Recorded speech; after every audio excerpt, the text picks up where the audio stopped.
It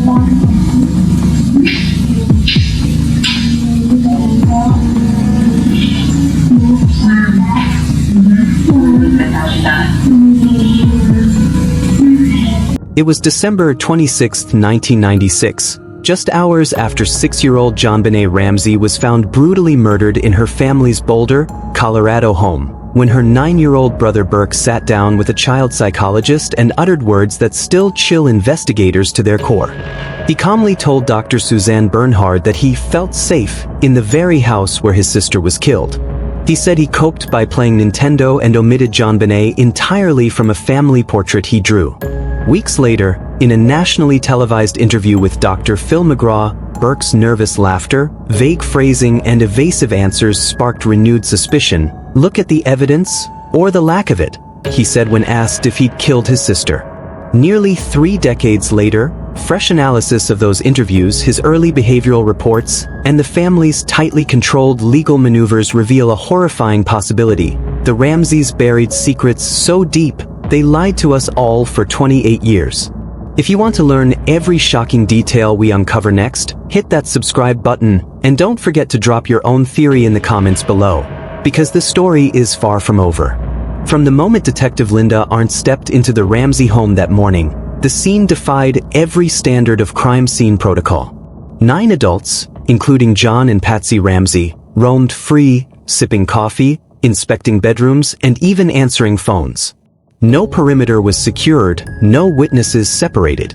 When Arndt finally persuaded John to help search the house again, he ignored her methodical instructions and strode directly to the basement.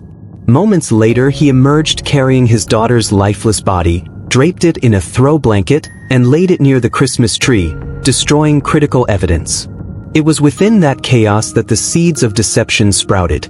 Just 1 week later, on January 8, 1997, Burke sat down for a play-based evaluation with Dr. Suzanne Bernhard at the Children's Advocacy Center in New Castle, Colorado.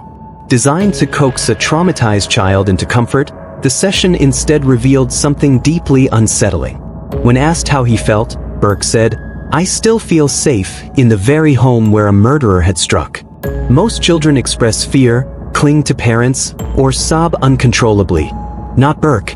He described coping with video games and casually replied, "Yeah," when asked if he missed his sister. During a drawing exercise, Burke placed himself front and center, but omitted JonBenet entirely. He tucked his father to the far edge of the page and rendered his mother as a tiny figure, symbolic choices child psychologists read as emotional distance or unresolved tension. When Dr. Bernhard gently inquired about inappropriate physical contact, Burke froze, placed a toy on his head, and whispered, "I have a secret," refusing to share. That silent defiance earned a permanent spot in the controversial Bonita Papers, an unofficial document still referenced by analysts today. Nearly 20 years later, Burke re-emerged in a 3-part interview with Dr. Phil McGraw that riveted millions. Analysts like statement expert Mark McClish flagged his hedged language, "I want to say," as a potential red flag for concealment, while his unqualified "no" to questions about hearing odd noises suggested selective candor. When asked directly if he'd killed his sister, Burke deflected, "Look at the evidence, or the lack of it." Innocent children typically blurt out firm denials. Burke did not. Behavioral consultant David Thompson cautioned that Burke's nervous smiles and fidgeting could stem from anxiety, not guilt, drawing parallels to misread profiling in other high-profile cases. Yet the echo of that 1997 child psychologist's notes, emotional flatness, uncanny calm, proved impossible to ignore. As Burke danced around direct answers, he deepened the mystery. Was this youthful trauma, or an early psychological shield built on family coaching? Long before the murder, Burke displayed alarming behaviors, repeated incidents of smearing feces on his sister's belongings and walls, and a documented episode in which he struck JonBenet in the face with a golf club, leaving a scar. Pediatric experts cite such actions as indicators of deep emotional disturbance or even prior abuse. Yet no formal psychological evaluation was publicly released before 1996, leaving these red flags confined to housekeeper Linda Hoffman-Pua's testimony and off-the-record investigative notes. Without official documentation, these incidents linger in the shadows of speculation, but they cannot be dismissed. On the morning of December 26th, a black Maglite flashlight was discovered standing upright on the kitchen counter, its batteries and exterior wiped clean of fingerprints. Both John and Patsy later gave contradictory accounts of whether it belonged to them.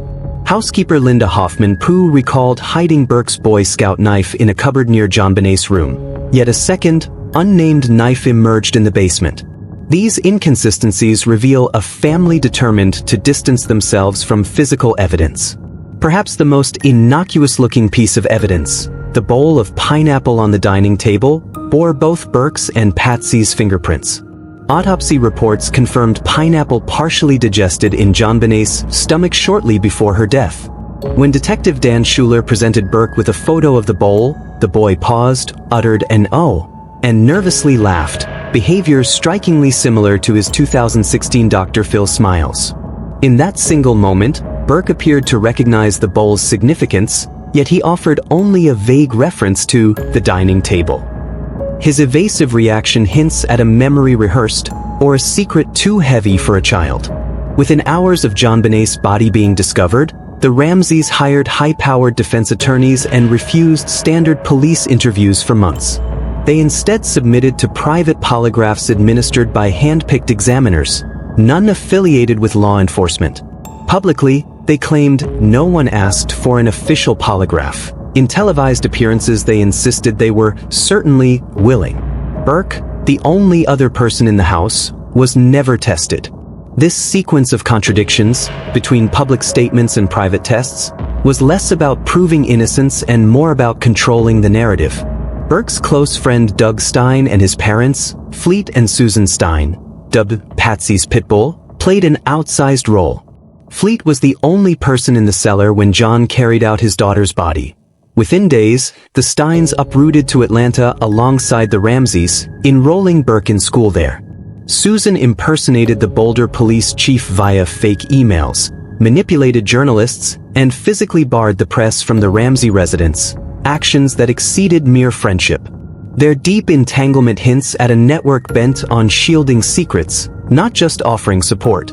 One chilling theory proposes that Burke and JonBenet engaged in playing doctor in the basement, a form of childhood exploration that spiraled out of control. A toy train track, unremarkable in itself, becomes sinister if used to strike a child's head. Yet the paintbrush handle garrote, duct tape, and complex knots point to an adult hand staging a scene far removed from innocent play. The disparity between a 6-year-old's capabilities and the crime's intricacy underscores the likelihood that Burke, at most, triggered an accident, which his father then manipulated into a full-blown cover-up. Burke's medical and psychological records from the time remain sealed under layers of legal privilege, an extraordinary measure for a 9-year-old. The Ramsey legal team's determination to keep these files hidden suggests they contain details that could reshape our understanding of Burke as either a troubled child or a victim of abuse within the home. If the records document trauma, they may illuminate his detached responses. If they reveal nothing, they still speak to a family desperate to control every narrative thread. 3 decades on, forensic genealogy offers new hope. Unidentified male DNA fragments from JonBenet's clothing may finally point to an outsider. The pineapple may yet be contextually explained. The faint voices on the 911 call, the boot prints, and the broken window could one day coalesce into a coherent theory. But Burke's words, both in 1997 and 2016, remain a haunting cipher. His flat affect, evasive language, symbolic drawings, and nervous laughter form a mosaic of trauma, confusion, and possible concealment. Burke Ramsay's role in his sister's death stands at the crossroads of innocence and intrigue. Was he a child shielded by trauma, a pawn in a meticulously plotted cover-up, or something darker? The Ramseys' consistent pattern of obfuscation, lawyered-up interviews, private polygraphs, sealed records, controlled press access, suggests a family desperate to hide the truth. Yet every attempt to contain the narrative only deepens our suspicion. Nearly 3 decades later, the Ramsey family lied about their youngest son's knowledge, reactions, and role, covering up astonishing details for 28 years. If you believe this case still hides the key to justice, like this video, share it with fellow true crime seekers, and subscribe for our ongoing deep dive series. Now it's your turn. What do you think Burke Ramsay covered up? Drop your theory in the comments below, because every clue, every insight, brings us one step closer to the truth that has eluded us for nearly 3 decades.